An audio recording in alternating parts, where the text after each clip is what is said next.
Quel est le sens caché du lobourou, plus communément connu sous le nom de croix basque, et de mon lien avec ce symbole? Lors d'un spectacle, j'étais interpellée par la définition donnée à cette croix. Elle était présentée par l'acteur comme symbolisant les 4 directions. C'est incroyable à quel point ça m'a fait réfléchir sur le coup d'entendre qu'elle était liée à l'expression de la nature. Le Pays basque a de nombreux secrets, et comme dans toute tradition qui ne tolère pas que les temps modernes perturbent son histoire, il a décidé de rester discret.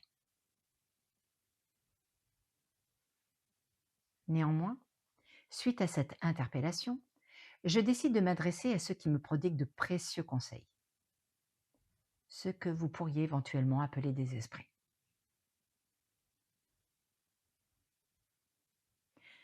Avant d'aller plus loin, je tiens à préciser que ceci est ma voix et non celle de la vérité absolue.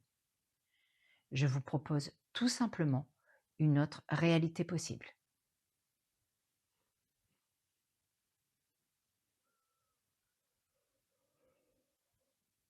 Quelle est la raison pour laquelle je suis à cet instant interpellée par cette croix? Sur son sens? Quel est le lien qui me lie avec le Pays basque où j'ai toujours passé mes vacances depuis mon enfance?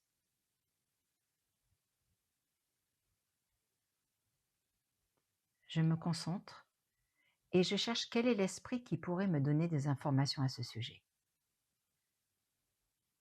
Lorsque j'agis ainsi, c'est comme si vous regardiez vos contacts dans votre téléphone, à part que mes connexions s'étendent au-delà des réseaux téléphoniques.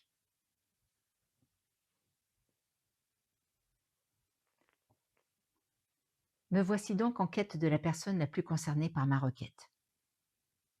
Ce qui signifie que je me concentre sur tous les esprits qui m'ont rendu visite. D'une évidence, c'est mon vieux basque noir qui s'est présenté à moi il y a plus d'une année maintenant, à qui je dois m'adresser.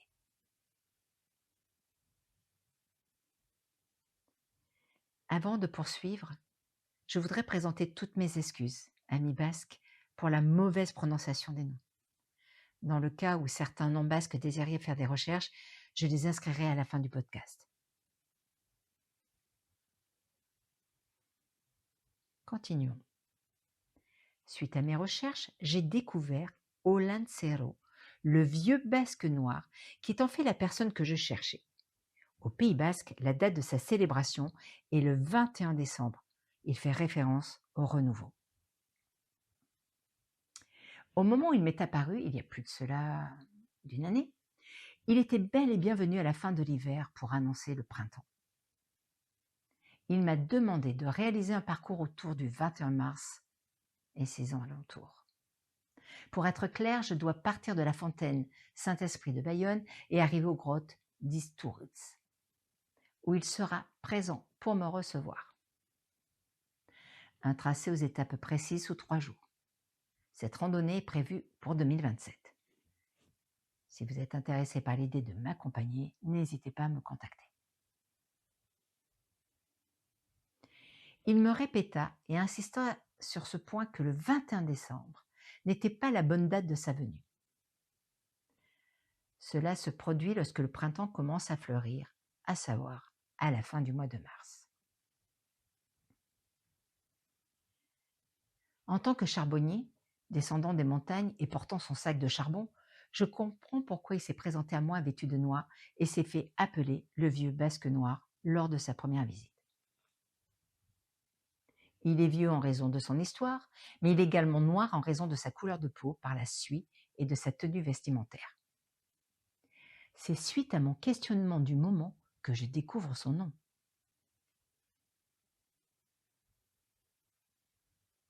Je lui ai donc demandé ce qu'il pouvait me dire sur la croix basque connue sous le nom de Laobourou. Tout de suite, il m'a montré la mer et les clans d'Écosse qui naviguaient sur ces océans. Dès qu'ils sont arrivés sur cette terre, une fleur leur a rappelé l'Écosse, plus précisément le chardon, emblème de leur pays.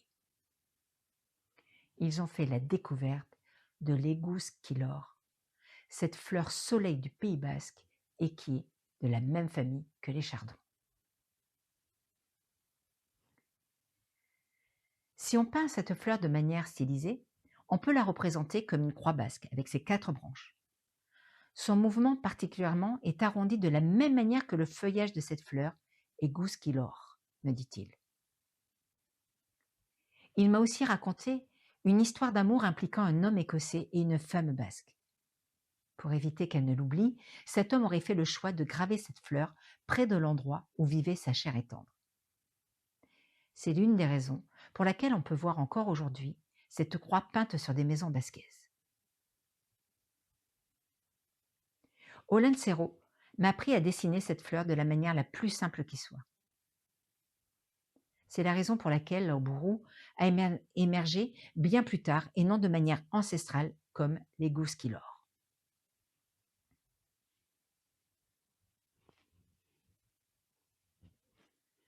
Après avoir effectué des recherches sur Internet, j'ai découvert que certains anthropologues confirment également l'origine celtique chez les Basques.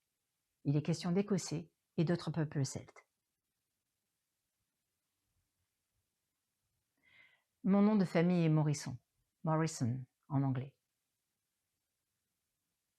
Et là, je fais le lien entre cette histoire et les racines de mon identité. Il est vrai qu'elle remonte à la guerre de 100 ans. Mais il m'a été révélé par un membre de ma famille qui s'était intéressé à notre généalogie que mon nom est issu de l'île Lewis dans le nord de l'Écosse. Il existe un clan Morrison avec son tartan et son emblème, un phare avec la mer et d'autres symboles. D'une manière inattendue, je me retrouve en reliance avec cette croix basque.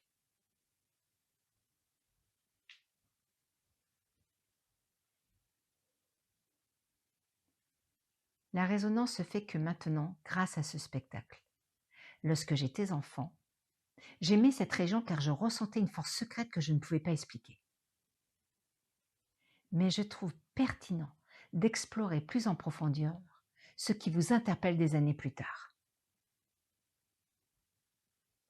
Un moment authentique, un lien puissant se crée entre Laobourou, Egus Kilor, le clan Morrison et mon voyage dicté par cet esprit du vieux basque noir, Olancero.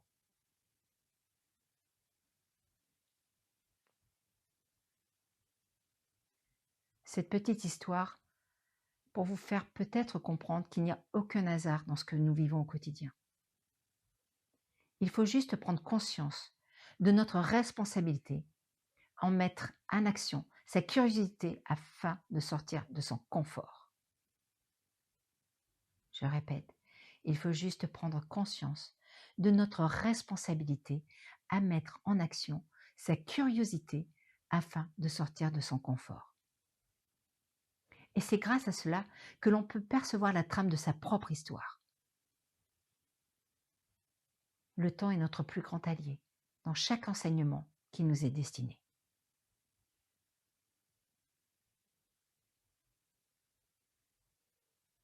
Je souhaite exprimer ma gratitude envers tous les acteurs rencontrés, qu'ils soient visibles ou non, au cours de cette découverte. À votre curiosité, Sandrine Amaya Morrison.